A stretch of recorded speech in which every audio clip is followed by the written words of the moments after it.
మన ప్రభువును రక్షకుడైన యేసుక్రీస్తు నామములో మీ అందరికీ నా వందనాలు. యెషయా గ్రంథము 66వ అధ్యాయము 9వ వచనాన్ని మీరు చూసినట్లయితే, ప్రసవ వేదన కలిగించు నేను కనిపింపక మానుదునా, పుట్టించువాడినైన నేను గర్భాన్ని మోసదనా అని యెహోవా సెలవిచ్చుచున్నాడు అని రాయబడింది. ఒక విధంగా చూసినట్లయితే మనమందరము కూడా గర్భిణులమే. ఎలా అంటారా? దేవుని యొక్క వాగ్దానాన్ని మనము మోస్తూ ఉన్నాం. ఎన్నో వాగ్దానాన్ని దేవుడు మన జీవితంలో మనము స్వతంత్రించుకోవాలి అని ఇచ్చి ఉన్నాడండి. అయితే ఆ వాగ్దానాల్ని చూడలేక, ఆ యొక్క వాగ్దానాల్ని అనుభవించలేక ప్రార్థించి అలసిపోయి ఇక వాగ్దానం నా జీవితంలో నెరవేరదు అని సోలిపోయి ఉన్నారా? కృంగిపోతూ ఉన్నారా? దేవుడైతే నాకు వాగ్దానం ఇచ్చారండి, కానీ ఆ వాగ్దానము ఇస్తాడు అని ఎదురుచూపులు మాత్రమే, కానీ వాగ్దానాన్ని నేనైతే పొందుకోవడం లేదు, ఇక నా వల్ల కాదు అని అనుకుంటూ ఉన్నారు. ప్రసంగి 3వ అధ్యాయం 1వ వచనాన్ని మీరు చూసినట్లయితే, ఆకాశము కింద ఉన్న ప్రతి దానికి సమయం ఉందంట, ప్రతి ప్రయత్నానికి సమయం ఉందంట. ఏ విధంగా ఒక స్త్రీ గర్భవతి అయినప్పుడు ఒక సమయం అనేది ఉంటుంది ఆ బిడ్డ ఈ లోకానికి వచ్చేందుకు. ప్రతి ఒక్కరిని దేవుడు చాలా జాగ్రత్తగా, చాలా ఆశ్చర్యకరమైన రీతిలో నిర్మిస్తాడండి. నిర్మించడం మాత్రమే కాదు, దేవుడు చెప్పిన ప్రకారము నువ్వు గర్భంలో ఉన్నప్పుడే నేను నిన్ను ఎరిగి ఉన్నాను అని చెప్పాడు కదా. ఆ గర్భంలో ఉన్న ఆ యొక్క శిశువును బట్టే దేవుడు ఎంతో జాగ్రత్త కలిగి ఉన్నాడు.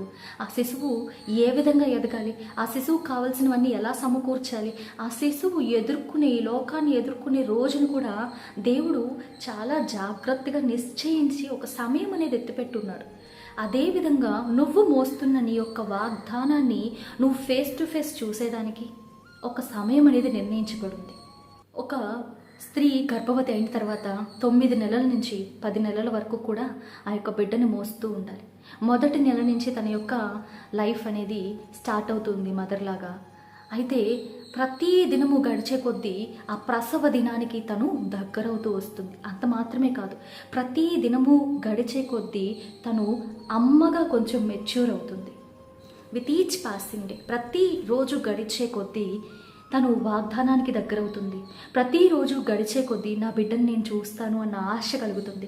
ప్రతిరోజు గడిచే కొద్దీ ఆ బిడ్డతో అనుబంధం పెరుగుతుంది. ప్రతిరోజు గడిచే కొద్దీ నా బిడ్డకు కావాల్సినవన్నీ సమకూర్చాలి అన్న ఆలోచనలు వస్తాయి.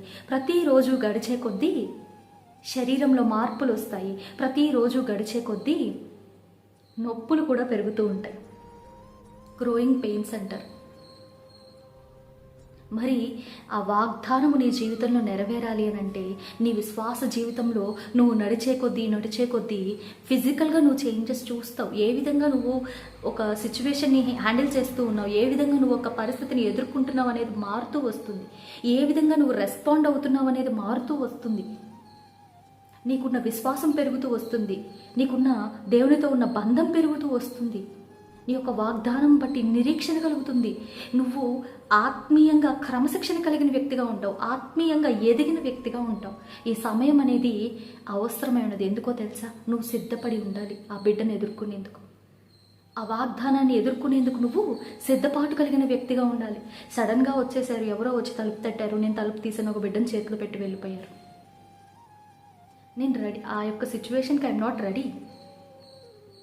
అదే 9 నెలలు ఒక బిడ్డను మోసి ఆ బిడ్డని కంటే ఆ నొప్పుల ద్వారా, ఆ యొక్క చేంజెస్ ద్వారా ఒక స్త్రీ వెళ్ళి వచ్చినప్పుడు ఆ బిడ్డని తన చేతిలోకి తీసుకున్నప్పుడు యోహాను సువార్తలో ఉంది, ఆ తల్లి యొక్క సంతోషానికి అవధులు ఉండవంట.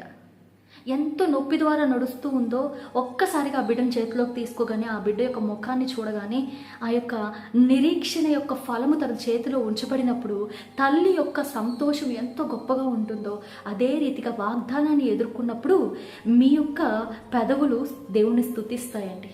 మీ యొక్క నోరు ఆయన్ని గానము చేస్తుందంట. మీ యొక్క కన్నీళ్ళు నాట్యముగా మార్చబడతాయి. విశ్వసించండి, ఎదురు చూడండి, ప్రతి దానికి సమయము కలదు. అయితే కొంతమంది ఇక నా వల్ల కాదు, ఈ వాగ్దానాన్ని నేను ఇక చూడను అని మధ్యలో ఆగిపోతూ ఉంటారు విశ్వాస జీవితంలో. కొంతమంది వెనక్కి తిరిగిపోతూ ఉంటారు. దేవుడైతే నాకు వాగ్దానం చేశాడు, కానీ ఈ వాగ్దానాలు ఏవి నేను పొందుకోవడం లేదు. ఎందుకు ఈ విధంగా జీవించాలి, ఎందుకు నిష్ఠగా జీవించాలి, ఎందుకు విశ్వాసంగా జీవించాలి, నేను వెనక్కి వెళ్ళిపోతాను. దేన్నైతే నేను పడగొట్టి నేను నూతనంగా మార్చబడ్డానో దాన్ని నేను తిరిగి కడుతాను, నేను తిరిగి యేసుక్రీస్తుని విడిచిపెడతాను అని ఆలోచనలు కలిగి ఉన్నవారు కూడా లేకపోలేదు. చూడండి, ప్రసవ వేదన అంతా పడి చనిపోయిన బిడ్డ చేతిలో ఉంచబడితే ప్రయోజనం ఉందా? నీ వాగ్దానము నీ కన్నుల ఎదుట ఉంచబడేందుకు ఒక దినాన్ని దేవుడు సిద్ధపరిచి ఉన్నాడు. ఆ దినమును చూసేందుకు నువ్వు ముందుగా సిద్ధపాటు కలిగి ఉండాలి. నిన్ను సిద్ధపరుస్తున్నాడు దేవుడు. అందుకే ఈ వెయిటింగ్ పీరియడ్. ఈ వెయిటింగ్ పీరియడ్ ఎందుకో తెలుసా? నువ్వు ఆత్మీయంగా ఎదగాలి కాబట్టి సిద్ధపాటు కలిగి ఉండండి.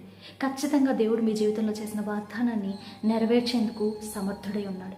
పిలిచినవాడు నమ్మదగినవాడు. దేవుని యందు విశ్వాసాన్ని విడిచిపెట్టకండి. ఖచ్చితంగా మీ జీవితంలో దేవుడు గొప్ప కార్యాన్ని చేస్తాడు. దేవుడి వాక్యాన్ని దీవించును గాక. Praise the lord.